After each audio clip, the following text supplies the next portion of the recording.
Olá pessoal, bem-vindos novamente aqui ao nosso curso de desenvolvimento dos sistemas de orçamentos e ordens de serviço. Pessoal, na aula passada a gente desenvolveu aqui o acesso às consultas de funcionário e também de formas de pagamento. Então nós incluímos aqui a chamada para o nosso formulário, a confecção do combo dos funcionários, no botãozinho aqui de consulta, ele chama a tela de consulta, e também concluímos a parte das formas de pagamento, tá? Aqui, ó, nessa aba aqui. Então, colocamos aqui também a consulta a formas de pagamento, onde desenvolvemos essa tela de cadastro e o CRUD de pagamentos, tá? Hoje a gente vai dar sequência iniciando a confecção e elaboração de controle de todas as nossas abas, tá? Então a gente vai começar aqui pela primeira aba, que é dados principais. A gente tem que fazer algumas verificações e à medida que a gente vai concluindo as abas, vamos dando sequência aqui até finalizar o nosso cadastro para a gente poder salvar, tá? O primeiro detalhe que eu vou fazer aqui é recortar e colar os componentes na mesma ordem que eu estou selecionando aqui, ó, porque dessa forma o Tab Ctrl vai automaticamente para essa sequência que foi selecionada, tá?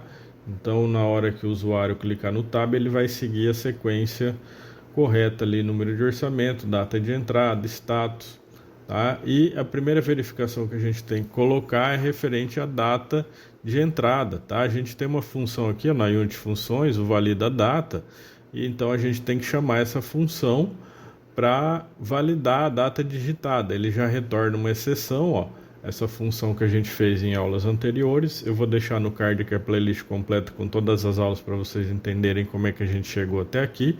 E aí eu chamo valida data e jogo o edt data de entrada.text, e essa função se vira de validar se essa data está digitada correta ou não. Se eu trocar o edt data pelo sender, pessoal, ele fica uma função genérica, tá? Então sender st, aqui é tmaskEdit, tá? Que é o nome do componente edt data de entrada aqui, ó. Na verdade ele tá como tedit, então a gente tem que mudar isso daí. Data de saída também. Então eu clico o botão direito do mouse, venho em View as Text, aí eu dou um Ctrl F, procuro por edt data, por data num. Eu vou colocar aqui direto data de entrada, que é mais fácil, tá? Então ele localizou, dei um enter, ele localizou, eu troco aqui de tedit para tmaskEdit. E aí eu vou fazer a mesma coisa com a data de saída, porque também tem que trocar o tipo de componente, tá? edt data de saída, tmaskEdit. Essa é a forma mais rápida de trocar o tipo de componente que a gente está trabalhando. Em vez de deletar e colocar um novo e ter que configurar ele, simplesmente eu jogo aqui o componente direto. Quando eu clico em salvar, ele vai falar que a declaração do componente está errada. É só clicar em yes. Ele deu duas vezes a mensagem porque eu mexi em dois componentes, tá? Então essa data digitada aqui, ó, no exit, ela percorre, ou melhor, ela passa aqui por parâmetro o sender stmaskEdit. Então se for o edt data de entrada, ele vai buscar o text do edt data de entrada. Se for o data de saída, a gente basta ligar aqui, ó, na mesma função, não precisa repetir a declaração ali, a verificação, tá? Basta ligar no mesmo evento. Como a gente generalizou com o sender, então não tem problema. Isso é uma forma de simplificar o nosso código, eu já mostrei aqui para vocês no nosso canal. E aqui, ó, eu vou procurar no nosso sistema o valida data, porque não é simplesmente jogar a função e verificar, tá? A gente vai seguir o parâmetro, o layout que a gente já fez aqui, ó, no consulta orçamentos, ó. Se não validar a data, permanece no campo. Então a gente faz um if not, porque a função validar data retorna booleano. Então a gente copia aqui, ó, e joga aqui no edt data de entrada exit, tá? Só para dar uma incrementada a mais. Então a gente coloca if not validar data, manda o sender para ela como parâmetro, o text do sender, e se não validar, ele vai setar o foco nesse sender, tá? Simplesmente ele mantém o foco aqui no data de entrada caso ela esteja errada. Depois a gente testa isso daí, tá? Aqui outra modificação que a gente tem que fazer é a respeito dos campos obrigatórios. Nessa paleta aqui, essa página, o número de orçamento, data de entrada, status é obrigatório. Data de saída não é obrigatório, porque você só vai ter ela na hora que o equipamento sair ali da manutenção, tá? Então, funcionário responsável também, campo obrigatório. Para isso funcionar, a gente usa a tag 99, que é a tag, é o valor que a gente deu para a função validar campos obrigatórios, tá? A gente já falou sobre isso. Essas outras aqui eu preciso conferir para ver se não está com a tag 99 para não ser verificado. E outro detalhe que a gente tem que atentar para a função de validar campos obrigatórios funcionar automaticamente é o hint. O hint tem que estar preenchido, ó. Então eu vou colocar aqui data de entrada. O hint nada mais é do que o nome do campo ali que ele vai mostrar para o usuário. A gente pega essa propriedade aqui e joga para o usuário avisando que esse campo é de preenchimento obrigatório. A gente já viu isso várias vezes aqui no nosso canal, tá? Funcionário responsável, aqui a gente coloca o funcionário. Então, dessa forma ele vai validar esses campos obrigatórios aqui quando clicar no salvar, ó. Só que no salvar ele não chama direto essa função validar campos obrigatórios, ele chama aqui no inherit, ó. O que é esse inherit? É a herança do formulário ali do cadastro padrão que a gente fez no início do curso, tá?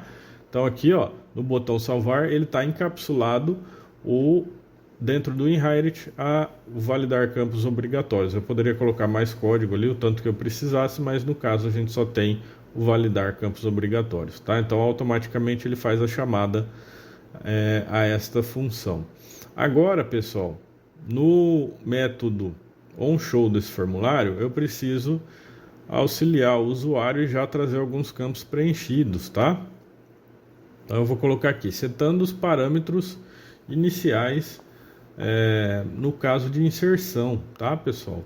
Então, caso seja uma inserção, um registro novo, uma inclusão de um registro novo, eu preciso setar alguns parâmetros automaticamente. E para saber se é uma inclusão, a gente vai vir aqui no botão inserir, ó.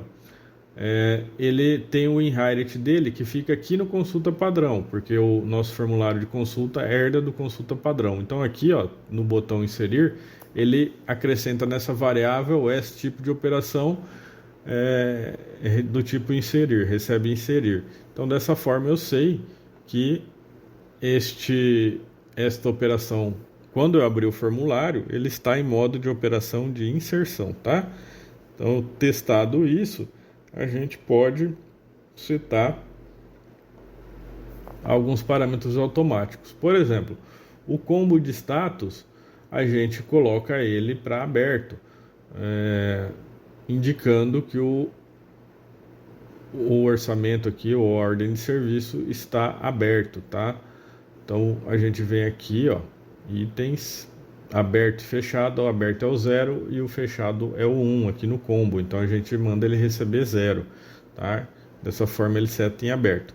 O data de entrada vai receber a data atual, a data do computador. Então edt data de entrada.text vai receber date to str, data de entrada, o date. Então dessa forma a gente recebe a data atual do computador, tá? E também o número da ordem, pessoal, a gente precisa trazer esse número automaticamente caso o usuário não queira preencher ele manual. Se ele estiver seguindo uma sequência interna ali, alguma ficha, ele pode simplesmente alterar esse número, mas a gente já traz ele preenchido. E para isso a gente tem uma função que a gente já comentou aqui no canal, que é a função próximo código. É uma função simples, pessoal, ela retorna o próximo código de acordo com uma tabela e um campo que é passado por parâmetro. Ela dá um select max em um campo que você deseja, você passa por parâmetro esse campo, o nome do campo, esse código from. Então eu dou o nome para código, tá? Utilizando o S, porque dessa forma eu não preciso saber o nome do campo ali, tá? Então eu sempre vou retornar para o result da função o código. From tabela, e a tabela também é passado por parâmetro. Então a gente faz a chamada dela aqui, ó, tabela e campo. Então aqui a gente vai colocar o número do orçamento. Aqui no nosso IB Expert, ou na nossa tabela, é NR orçamento, tá? E o nome da tabela é orçamentos. Então, dessa forma, ele busca o máximo código que está cadastrado lá dentro da tabela e retorna o próximo. Tá? Então, ó, só que ele retorna do tipo inteiro. Então, aqui eu tenho que colocar um int to str, tá? Colocando o int to str, eu não preciso somar mais um. Por quê? Porque a própria função faz a soma dá um incremento no número. Então,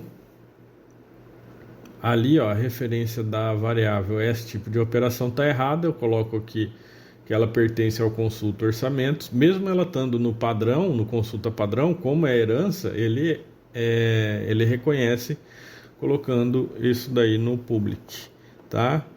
E aqui, ó, tenho mais um. Eu poderia colocar um int aqui também, tá? Não tem problema, é a mesma coisa.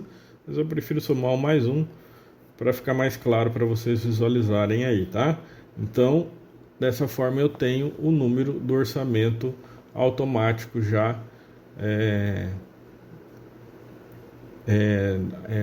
da forma crescente, tá?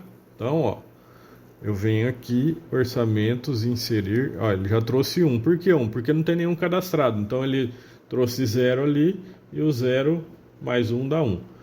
E aqui, ó, o combo do funcionário está desabilitado, pessoal. Vamos verificar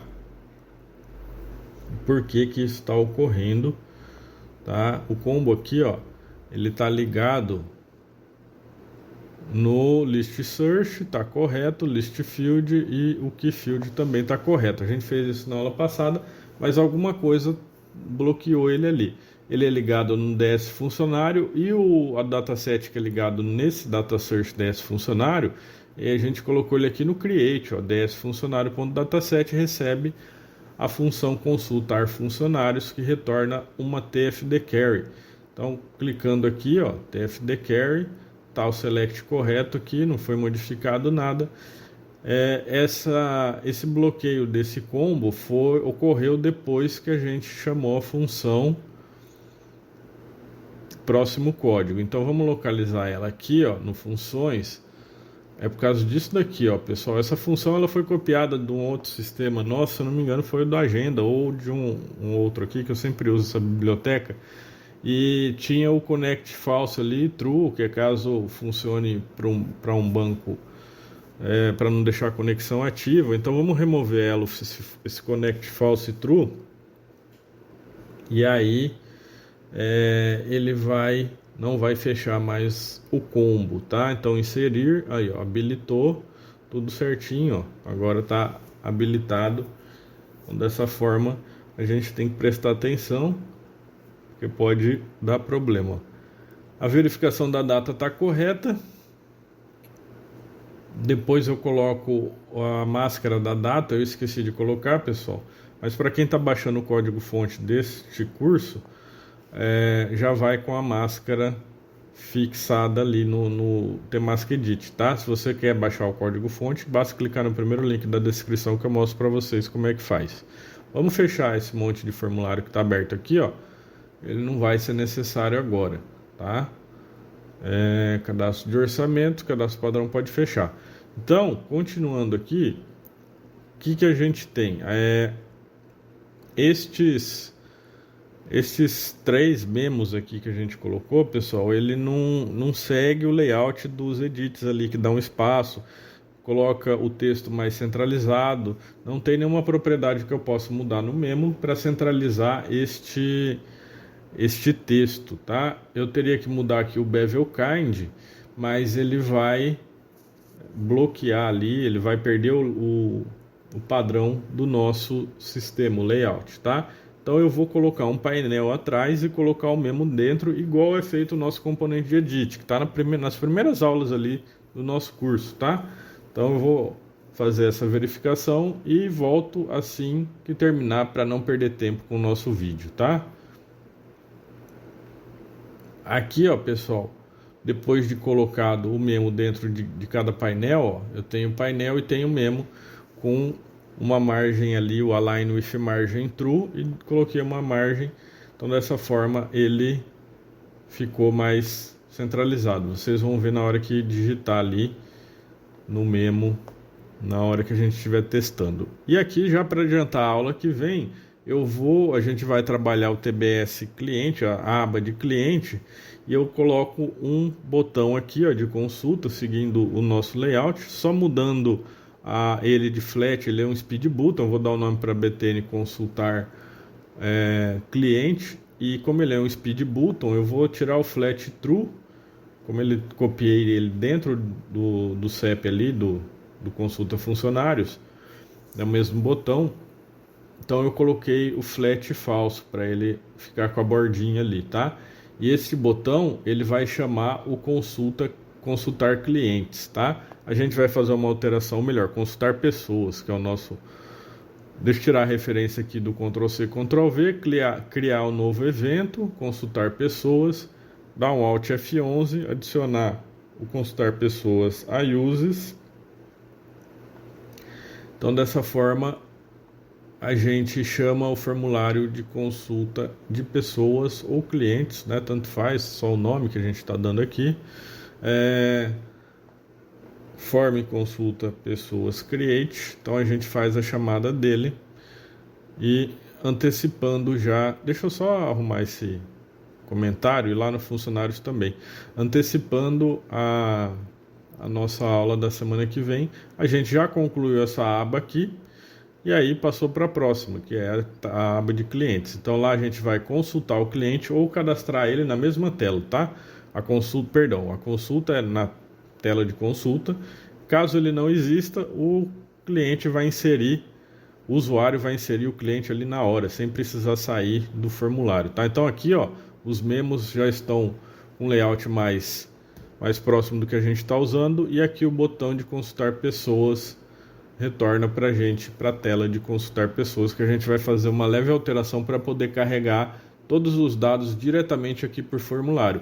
E caso tenha algum dado que precisa alterar, é só ele alterar ali, que vai salvar automaticamente, tá? Então, tudo vai ser feito aqui nessa mesma tela, pessoal. Cadastrando o orçamento, ele pode cadastrar o cliente, pode alterar, pode consultar, ele não precisa sair da tela de cadastro, tá? Então, dessa forma a gente agiliza o serviço do usuário. Ainda só alinhando aqui, ó, não tem segredo para a gente poder concluir. Na aula que vem a gente continua. Não esquece de deixar o like, deixar o seu comentário, caso tenha alguma dúvida ou sugestão. Muito obrigado para você que ficou até o final do nosso vídeo. Até a próxima.